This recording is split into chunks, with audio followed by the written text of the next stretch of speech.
ఏం చేస్తూ ఉంటావమ్మా? అట్టుకోళ్ళు వ్యాపారం. అటుపడి వ్యాపారం ఎట్టుందమ్మా? వ్యాపారం ఎట్టుందమ్మా? బాగానే ఉంది.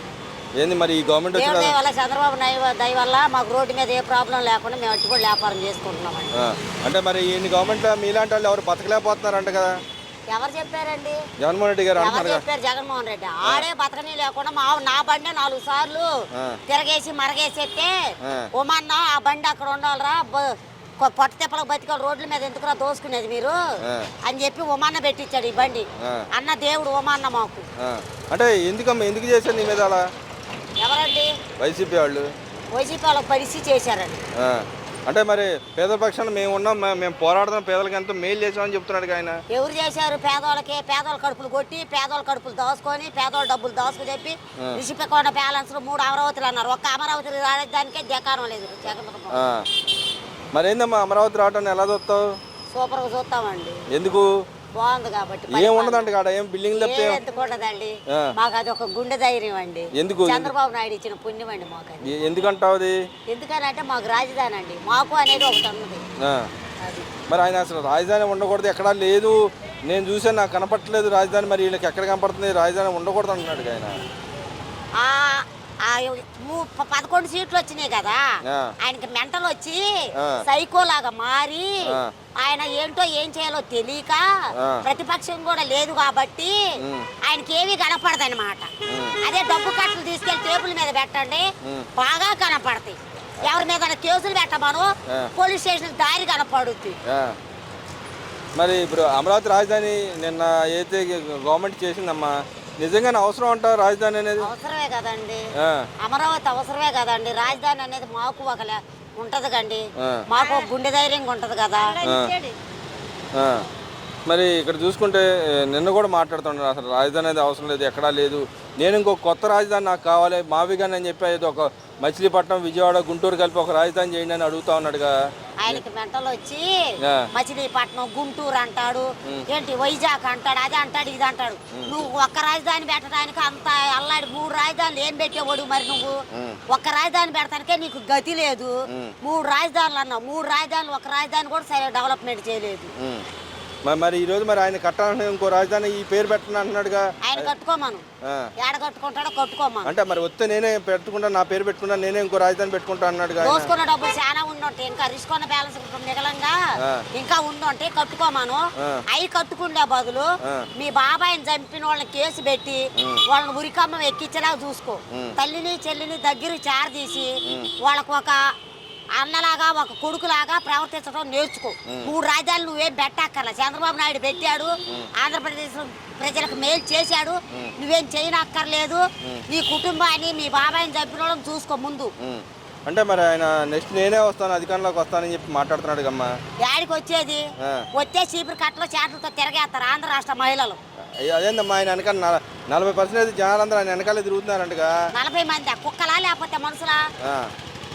అదేందమ్మా ఆ మాట అంటే 40% జనాలు ఉన్నారని చెబుతున్నాడు ఆయన. ఏడున్నారండి? నీకు 40 మంది ఉంటే నీకు 11 సీట్లు ఎందుకు వచ్చినాయి?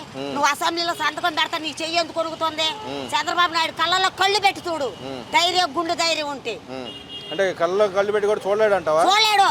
ఎందుకని? మంచి పరిపాలన, మంచి వ్యక్తి, సింహం లాంటి మనిషి చంద్రబాబు నాయుడు. మరి ఇక్కడ మరి ఆయన అంటా ఉన్నాడు కదా, ఈ రాజధాని కట్టంటే 2 లక్షల పైన కోట్లు ఖర్చు అవుతుంది, అందుకే మేము వ్యతిరేకిస్తాం అని చెప్పి మాట్లాడుతూ ఉన్నారు కదా. నువ్వు 3 రాజధానులు కడతానన్నావు, మరి 3 రాజధానులు మరి 2 కోట్లు 200 కోట్లు అవుతాయి అన్నావు. మరి 3 రాజధానులు కడతానన్నావుగా, దానికి ఎంత ఖర్చు అయింది? ఒక రాజధాని కడితే నువ్వు అంత బాధపడుతున్నావు, మరి నువ్వు 3 కడతానన్నావుగా, కట్టి చూపించు. అంటే పేద ప్రజల యొక్క డబ్బులు వాళ్ళ మీద అనవసరంగా వాళ్ళు డబ్బులు ఎక్కువ కట్టాల్సి వస్తారు కాబట్టి మళ్ళీ వాళ్ళ మీద నువ్వు వేసే ట్యాక్స్ అవన్నీ పెంచేస్తావు కాబట్టి నేను వద్దంటున్నానని చెప్పి మాట్లాడుతాను. నిజంగానే ఇప్పుడు ఈ డబ్బులు ట్యాక్స్గా గవర్నమెంట్ వేస్తా అంటాను నీ మీద. ఇప్పుడు నేను ఉన్నానండి, నాకు బతుకు తెరువు కాటని నా గుండె ధైర్యం, నా బండి. అలాగే ఆంధ్ర రాష్ట్ర ప్రజలకి గుండె ధైర్యం అమరావతి రాజధాని. అది లేకపోతే మేము బతకలేము. ఎందుకు బతకలేమా? అందరూ బతుకుతున్నారు. మాకు గుండె ధైర్యం అండి, రాజధాని అంటూ మాకు ఒకటి ఉందని మేము చెప్పుకోవటానికి గర్వకారణం ఆంధ్ర రాష్ట్రం. గతంలో మరి గతంలో ఏం చెప్పుకున్నాడు? గతంలో ఏం చెప్పుకోలేదండి, 3 రాజధానులు కడతాను అన్నాడు, రిచుకున్న బ్యాలెన్స్ కట్టుకున్నాడు, దోసుకొని. మరి ఇప్పుడు అమరావతి క్యాపిటల్గా ఉందని గుండె ధైర్యం అని అంటున్నావు కదా, మరి రేపొద్దున ఆయన వస్తే నేను మార్చుకుంటాను, నా ఇష్ట రీతిలో నేను చేసుకుంటాను అంటున్నాడు. మరి ఎలా చేస్తాడు? మరి నిజంగా చేయగలడు అంటావా? జగన్మోహన్ రెడ్డికి వచ్చింది 222 సీట్లు కాదు, 11 సీట్లు. అంటే 11 సీట్లలో 11 అంటే రెండు ఒకట్లు, అందులో ఒక్క సీట్ తెచ్చుకో మన దమ్మున్న మగోడైతే ఈసారి కూడా వస్తాను అంటున్నాడు. యాడికి వచ్చేది ఆడమ్మ, నేను ఇక తిడతానండి. ఎందుకు అది కదమ్మా, నువ్వేమన్నా రాదని చెబుతున్నావు. ఆయన రప్ప నరికని నేను రప్ప నరకటం అంటే ఆడు మనుషులు నరికి కోడి కత్తులు గులకరాయి కేసులు ఉమ్మన్న మీద గుడివేళ్ళలో చంపటానికి ప్రయత్నించాడు.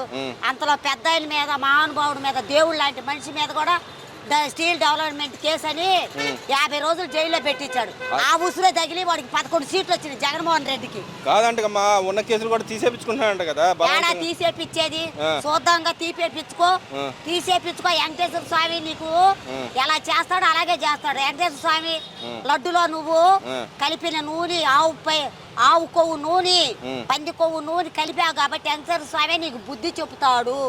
ఆ స్వామి దయ వల్ల చంద్రబాబు నాయుడు ఆంధ్ర రాష్ట్రానికి ముద్దు బిడ్డ చంద్రబాబు నాయుడిని మాకు ముఖ్యమంత్రికి ఇచ్చాడు. అంటే మరి వాళ్ళు మాట్లాడుతా ఉన్నాడు కమ్మా, కలిపిందంతా ఈలే కలిపని మేము కలపలేదని చెబుతున్నాడుగా. మేము 5 సంవత్సరాలు పరిపాలించింది టీడీపీ, పరిపాలించింది.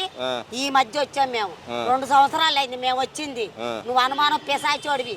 మన శ్రీరామనవమికి కూడా పానకం తాగలేకపోయావు ప్రశాంతంగా నువ్వు తీర్థం పుచ్చుకోలేను. గుడికి ఎందుకు వెళ్ళావు నువ్వు? లడ్డు ప్రసాదం వెంకటేశ్వర స్వామి గుడిలో పెట్టినప్పుడు ఎలాగెందుకు వదిలేసి ఇలా నాపుకొని? అంటే కల్తీలు కలుపుతారని మీకు తెలుసు, మాకు తెలీదు. మేము కల్తీ వ్యాపారం కాదు, కల్తీ పరిపాలన కాదు, మేము కల్తీ మనుషులం కాదు చంద్రబాబు నాయుడు.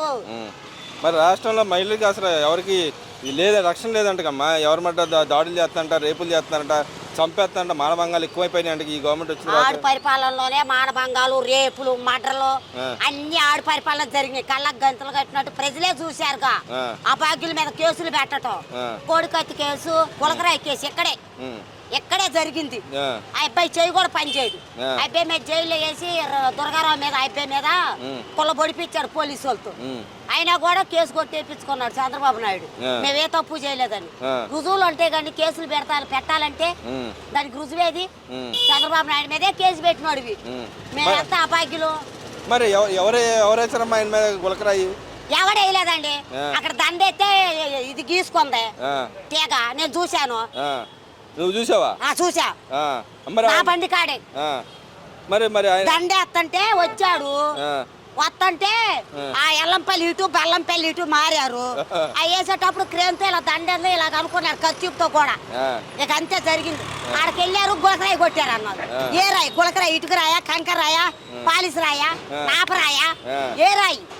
అదేనమ్మా. మరి 100 రకాల రాయి ఉంటాయి. గులకరాయి నువ్వు ఎలా చదువుతా అంటే నువ్వు చూసావు గులకరాయితో కొట్టడం. అంటే దాంట్లో ఆయనే చేయించుకున్నాడు అంటావా? ఆయన ఏం చేయించుకున్నాడో, చేశారో, చేపించారో ఎవరికి తెలుసు. ఆయనకే తగులుద్దా గులకరాయి కొట్టగానే? మీకు తగలకూడదా? స్లిప్ అయ్యి చెయ్యి నాకు తగలకూడదా? 100 మందిలో జగన్కే తగిలిందా రాయి? సరే కానీ అమ్మా, మరి రేపు పొద్దున ఆయన వస్తా అని చెబుతున్నాడు. మరి ఆయన నిజంగా రాగలడా లేదా టీడీపీ గవర్నమెంట్ వస్తుంది అంటావా? యావాళ్ళే 1000% చంద్రబాబు నాయుడే ముఖ్యమంత్రి. జగన్మోహన్ రెడ్డి కంచాలు కడుక్కోవడానికి కూడా పనికి రాడు. అదేనమ్మా, ఆయన రాష్ట్రాన్ని పరిపాలించాడు కమ్మా. ఏంటని పరిపాలించేది? ఏం చేశాడండి? ఏం డెవలప్మెంట్ చేశాడండి? ఏం చేశాడు చెప్పమానండి.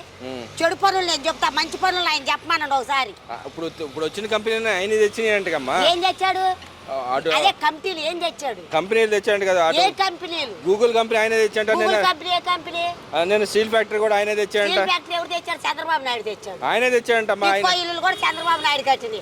నేను కట్టానని చొక్కా కాలర్లు ఎగరేయటం కాదు. 15 ఏళ్ల కిందట చంద్రబాబు నాయుడు కట్టాడు ఆ ఇల్లు అక్కడ కొండూరు కాడ. కట్టిని ఆయన అలాగే పెట్టాడు. పెట్టి ఈయన పేరు ఎక్కడ, చంద్రబాబు నాయుడు పేరు ఎక్కడ వస్తుందా నేను ఇస్తే అని చెప్పేసి ఆ ఇల్లు అలా మూతలేసాడు. ఏమి తాళం ఇస్తే ఇల్లు గృహప్రవేశం చేసుకుంటారు అంతే. చంద్రబాబు నాయుడు కట్టిన ఇల్లు, టిక్కో ఇల్లు కూడా లేదు, నేను కట్టాను చెబుతున్నాడు. అది కూడా చెప్పు తెగిపోద్ది జగన్మోహన్ రెడ్డి. అదేనమ్మా, ఆ మాట అంటే ఊరుకోని నేను. చంద్రబాబు నాయుడు కట్టిన ఇల్లు అయ్యి మేము వెళ్ళి ఇల్లు కూడా చూసి వచ్చాం. నీలాంటి దానికి వచ్చిందమ్మా? మాకు ఇల్లు వచ్చిందండి. ఎలా ఫీల్ అవుతున్నాం? మేము చాలా ఆనందంగా ఫీల్ అవుతున్నాం. మరి గతంలో ఆయన ఇల్లు మీద లోన్ తీసుకుంటే మీకు అన్న గవర్నమెంట్ నుంచి నోటీసులు వస్తున్నాయమ్మా? నోటీసులు మేము లోన్ తీసుకోలేదండి. జగన్మోహన్ రెడ్డి కూడా ఇచ్చాడండి సెంటు భూమి. ఆ సెంటు భూమి ఎక్కడ ఉందో తెలియదు, ఎక్కడ ఉందో ఏం చేసిందో తెలియదు. చూపించారమ్మా పోనీ? అసలేం చూపించలేదండి. మరి ఏమంటారు రేపు పొద్దున రాబోయే గవర్నమెంట్ ఏది బాగుందంటావు? ఈ పాత గవర్నమెంట్ బాగుంది, ఈ గవర్నమెంట్ బాగుందా? ఎవరు నాకు నవ్వుతుందండి. వాళ్ళు ఎక్కడికి వస్తారండి? 11 సీట్లు ఉన్నోళ్ళు వాళ్ళకి వచ్చింది 150 సీట్లు అంటే కాదండి. వీళ్ళకి 23 సీట్లు వచ్చినా వీళ్ళకి వచ్చినాయి అమ్మ, మాకు కూడా వస్తాయి అంటున్నారు కదా. యాడికి వచ్చేది? ఎవరు చేస్తే కదా వస్తారు. ఇప్పుడు నేను 10 గెలలు అమ్మే, రేపు 20 గెలలు అమ్మే దమ్మున్న ధైర్యం నాకు ఉంటుంది. 3 గెలలు అమ్మే దానికి ధైర్యం ఎట్టుంటది? అంతేనంటావా? అంతే. సరే.